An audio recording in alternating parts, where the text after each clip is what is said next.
Olá, nós vamos falar sobre o hormônio do pâncreas. Por que do hormônio do pâncreas? Porque são os hormônios que controlam o quê? A glicemia, né? Das pessoas. Então, é o pâncreas que vai secretar esses hormônios para ter esse controle para que as pessoas não tenham diabetes. O pâncreas ele é uma glândula anexa ao sistema digestório. Ele é responsável por 3 hormônios: insulina, glucagon e somatostatina. Como vocês podem ver na figura aqui, o pâncreas, né, estômago, fígado, baço, né, e ele próprio. O pâncreas ele é dividido em 3 partes, que é a cauda, o corpo e a cabeça, né? Nós temos também células produtoras de enzimas, né, digestivas, que a gente chama, quando ela está fora do pâncreas, que a gente chama o quê? De exócrinas. Exócrinas é fora do órgão.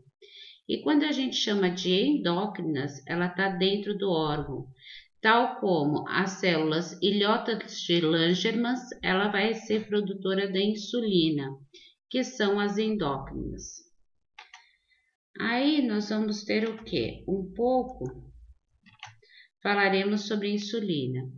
Como eu falei para vocês, é um hormônio secretado, né? Produzido, né? E secretado pelas ilhotas de Langerhans.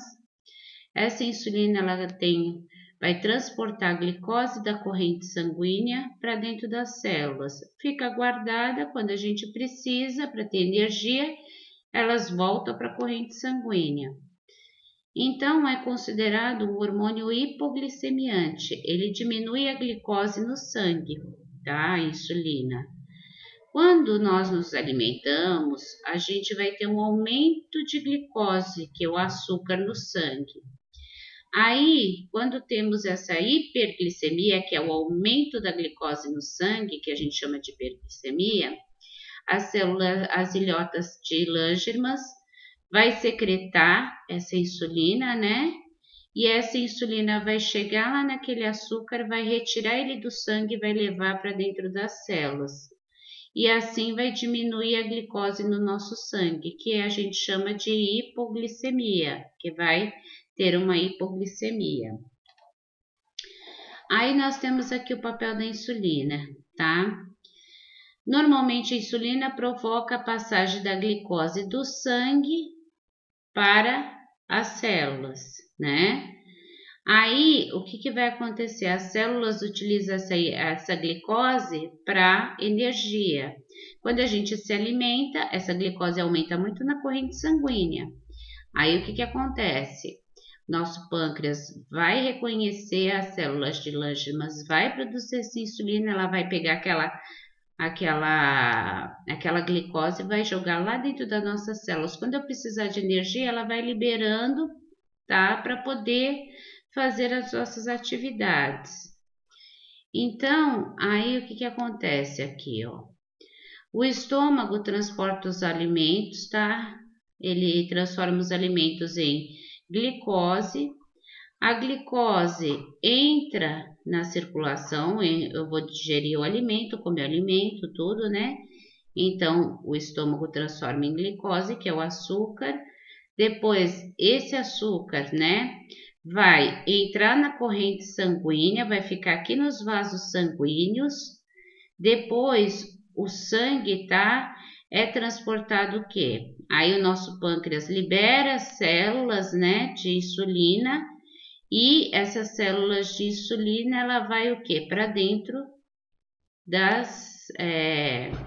vai para dentro das células, essa glicose vai para dentro das células, tá? Então, quando eu precisar, se eu ficar muito tempo sem comer, vai lá dentro das células e libera de novo para minha corrente sanguínea. O glucagon. O glucagon nada mais é o quê? Que uma atividade inversa, tá? Da insulina. Nós falamos que temos 3, falamos da insulina, agora vamos falar do glucagon. O glucagon, ele é inverso da insulina, ele transporta a glicose de dentro das células para a corrente sanguínea. Se lembra que eu falei que quando eu não me alimento, aí começa a baixar minha glicose na minha corrente sanguínea, aí vai lá o glucagon, pega essa glicose e leva lá para o meu sangue. Aí automaticamente vai aumentar a minha glicemia. Ele é um hormônio hiperglicemiante. Hiper, aumento, glicemia, o açúcar. Quando passamos muito tempo sem se alimentar, a glicose começa a diminuir na nossa corrente sanguínea. Aí começamos a entrar em estado de hipoglicemia, que é a diminuição do açúcar no sangue.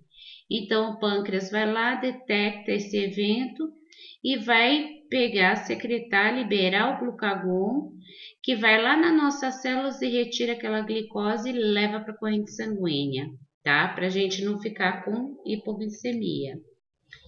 Então aqui eu pus uma animaçãozinha, né, que é o papel da insulina. A insulina faz com que a glicose vá para a célula. Para vocês sempre guardar isso. A insulina vai para a célula, né, leva a glicose para a célula. Então é um hormônio hipoglicemiante. Aí depois tá lá com hipoglicemia, aí o glucagon faz com que a glicose saia da célula para a corrente sanguínea. É um hormônio hiperglicemiante.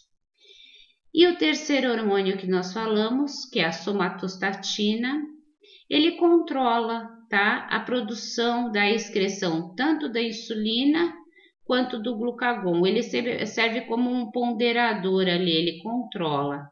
Ele vai atuar tanto como hipoglicemiante como hiperglicemiante, porque ele vai controlar os dois, para um não agir mais do que o outro. Por que a gente falou desses hormônios? Porque nesses hormônios são afetados o quê? Nas diabetes. A gente tem a diabetes tipo 1, que em algumas pessoas o sistema imunológico, tá? O próprio corpo dela ataca equivocadamente as células beta e logo tá com pouco nenhuma insulina é liberada para o corpo. Então, às vezes a pessoa come lá um pedacinho de chocolate, de repente ele fica lá com tanto de glicose enorme no corpo, porque não está produzindo a insulina. E como resultado, a glicose vai ficar lá no sangue, porque não tem insulina para retirar do sangue. Então, em vez de ser usada como energia, ele fica acumulando. E esse processo todo vai caracterizar como o quê? A diabetes tipo 1. Ela aparece geralmente a tipo 1 na infância ou na adolescência, mas pode também ser diagnosticado em adulto, mas mais comumente na infância ou na adolescência também. E essa variedade é sempre tratada com insulina, tá? Com medicamentos, planejamento alimentar, exercícios físicos e controlar essa glicose no sangue. Já a diabetes tipo 2, ela aparece quando o organismo não consegue mais usar adequadamente a insulina. Ela não usa mais adequadamente ou não produz, né, suficientemente para controlar as taxas de glicemia. Cerca de 90% das pessoas têm diabetes tipo 2 e ela se manifesta geralmente em adultos com mais de 40 anos, mas podem aparecer em crianças, mas é muito mais difícil. Dependendo da gravidade, pode ser também controlado com atividade física, planejamento alimentar, tá? E em alguns casos, se a pessoa não tivesse planejamento alimentar e atividade física, aí tem que fazer o uso de insulina. Mas normalmente, se fizer só com comprimidos, que a gente chama de hipoglicemiantes orais, já consegue controlar.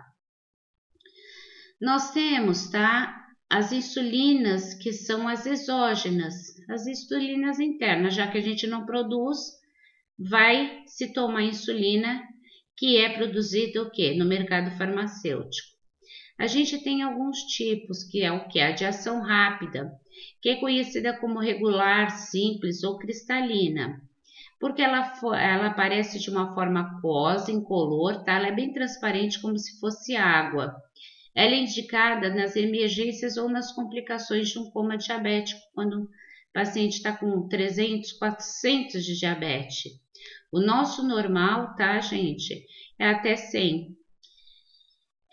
As vias de administração dessa insulina de ação rápida pode ser subcutânea, intramuscular e endovenosa. Ela apresenta o seu efeito, geralmente, quando você toma ela, 30 minutos após a sua administração. Atinge o pico de concentração máxima, que a gente chama, porque todos os medicamentos são carreados pelo plasma nosso do sangue, né? Lá no plasma ela fica de 2 a 4 horas. Depois ela começa a decair como se fosse uma montanha, assim, de 6 a 8 horas. Aí acaba o seu efeito, tem que tomar de novo. Essa daqui eu coloquei um frasco de insulina, tá? De ação rápida, que a gente pode ver aqui regular, ela é medida em unidades internacionais, ó, tem um Rzinho, e ela é líquida, ela é como se fosse água, coloração de água, tá? Aí nós temos também um outro tipo que é NPH. N, tá? Ele geralmente é de neutro, né? Que é o neutro dela. O P, que é protamina, e o H de agedon. Ela já apresenta um aspecto mais turvo, mais leitoso. Por quê? Porque ela tem zinco, tá? Que existe nela. A via de administração dela somente subcutânea. Quando toma ela, o efeito dela é de 1 a 2 horas. Após você tomar ela, fica lá no seu plasma de 8 a 12. Depois de 12 horas começa a cair o pico dela, começa a ela não diminuir seu efeito com 24, 28 horas, termina o seu efeito. Aqui eu estou apresentando, tá, um frasco de insulina NPH, que ela é de aspecto leitoso. Vocês podem observar aqui, ó. Aquela é clarinha, que essa é leitoso. Então, ó, o que acontece? Quais as diferenças, né, das insulinas rápidas em NPH? Lógico, tanto a sua ação mais rápida e mais lenta, e também quanto que o próprio líquido, né? Uma é transparente e a outra é turva, ela é leitosa. As insulinas monocompetentes, esse é um tipo de insulina, tá? Mais purificada, que conforme a pessoa vai tomando essas outras dois tipos de insulina, o organismo vai criando o quê? Uma resistência no organismo. Então, essa insulina, ela tem uma atividade antigênica. Por quê? Não vai produzir anticorpos para poder combater aquelas duas outras insulinas. Então, ela não forma esses anticorpos, tá? Então, elas são muito utilizadas, tá? Em jovens, porque jovem já começa a sua idade, às vezes 4, 5 anos, 7 anos já é diabético, insulino dependente, então conforme vai passando, vai criando essa atividade antigênica. Então, a gente tem aqui, né, a Actrapid, que é a simples, e a Monotard, que é NPH, que essas duas aqui, ó, também existe, a de longa duração e a de rápida, né, mas são, tá, antigênicas. Também as insulinas normalmente, tá, gente, ela é extraída do pâncreas do boi ou do porco, que é o que mais se assemelha ao do homem. Essa daqui é uma caneta de insulina também, tá? Ela tem uma caneta com uma agulha na ponta, né? Aqui tá aqui a caneta. Vai fazer a dosagem aqui, vai administrar a dosagem que a pessoa precisa. Também é um tipo que pode ter tanto a simples como a NPH. Hipoglicemiantes orais. Você lembra que eu falei que diabetes tipo 2 geralmente é depois dos 40 anos, né? Então, eles diminuem, com atividade física e uma alimentação adequada, normalmente eles só tomando os hipoglicemiantes orais, eles conseguem regular. Por quê? Porque são os comprimidos que são os hipoglicemiantes orais. Quais são partes deles, né? A gente tem aqui do grupo das sulfonilureias, tá? são fármacos que geralmente vai promover a liberação da insulina a partir das células beta do pâncreas também, e aumenta essa insulina para o sangue. A gente tem aqui os grupos aqui do nome do princípio ativo, carbutamina, tobutamina, clorpropamida, glibenclamida, glibizida e o nome comercial, tá? Que a gente tem Nadisan, Rastinol, Diabnesda, Onil, Midlab. A gente tem nas biguanidas também, que é um grupo também de hipoglicemiantes orais. Normalmente, tá, o mecanismo deles é um pouco incerto, mas acredita que ele pode suprimir, tá, a ação do glicogênese, que diminui o que? A produção hepática de glicose. Então, ele diminui que o fígado também, né, produza, né, essa glicose e reduz essa absorção gastrointestinal para diminuir para a corrente sanguínea. E ele vai aumentar o que? A captação dessa glicose pelos músculos. É a metformina e a fenfluformina. Depois disso, gente, a gente vai ver um pouco de hormônios corticoides ou corticosteroides, tá? São substâncias sintetizadas ou produzidas a partir do colesterol, lá pelo nosso córtex, tá? Da nossa glândula suprarrenal. É uma glândula que fica acima do nosso rim. Essa glândula, ela vai produzir os hormônios corticoides endógenos, que a gente tem normalmente. Todo dia pela manhã a gente produz esse hormônio, tá? Então, ele vai controlar o quê? Esse hormônio, tá? Pelo adrenocorticófago, que é liberado pela hipófise no nosso cérebro. São usados nas terapias geralmente o que? Inflamatórias ou estados alérgicos, autoimunes, edemas cerebrais devido a um traumatismo craniano ou doenças neoplásicas tipo câncer. E eles dividem em glicocorticoides e mineracorticoides. Eles dividem nesses dois grupos. Falando um pouco do mineracorticoides, são hormônios esteroides, sendo que a aldosterona é o principal que são produzido pela nossa glândula suprarrenal. Essa aldosterona, ela vai produzir o que? Uma influência no nosso equilíbrio eletrolítico, no balanço, né, dos íons de água do nosso corpo. Por isso que causa, quando você toma muito corticoide, causa um edema, porque retém muito líquido, tá bom? Já os glicocorticoides, tá? Os esteroides não anabolizantes, tá? E não sexuais também. Eles são produzidos também pelo córtex da nossa glândula suprarrenal. O corticoide aumenta a disponibilidade de glicose e de energia e eleva a pressão arterial e aumenta o tônus cardíaco. Então, quando as pessoas normalmente estão tomando os glicocorticoides, né? Pode ter um aumento da glicemia, aumento da pressão arterial também e dos batimentos cardíacos. Alguns deles são cortisona, hidrocortisona, flebocortite, meticortem, prednisolona, solomedrol, celestone, diprospan e o próprio decadron. Ainda, gente, falando sobre medicamentos, nós vamos falar sobre as vitaminas. As vitaminas são compostos orgânicos de carbono simples, tá? Mas o organismo não é capaz de produzi-las, devendo ser fornecidas para a gente através de nutrição. Elas são classificadas normalmente lipo. Lipo é gordura, então ela é solúvel em gordura. E hidro, ela é solúvel em água, então lipossolúveis e hidrossolúveis. As vitaminas lipossolúveis, né, que elas são solúveis em gorduras, nós temos a vitamina A, D, E e K, que essas vitaminas em excesso pode causar o quê? Uma toxicidade em alto grau. E as vitaminas hidrossolúveis, que são solúveis em água, são vitaminas geralmente do complexo B e da vitamina C. As vitaminas desse grupo você pode tomar um balde delas, mas elas são excretadas pela urina.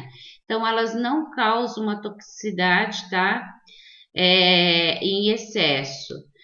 Lógico, em exceto em paciente com problemas renais.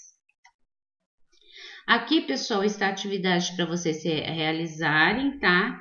Que é para fazer uma pesquisa de 3 patologias que causam uma hipervitaminose, quando você toma muita vitamina. Descrever quais vias de administração da insulina regular. Explique qual a diferença do diabetes tipo 1 e diabetes tipo 2.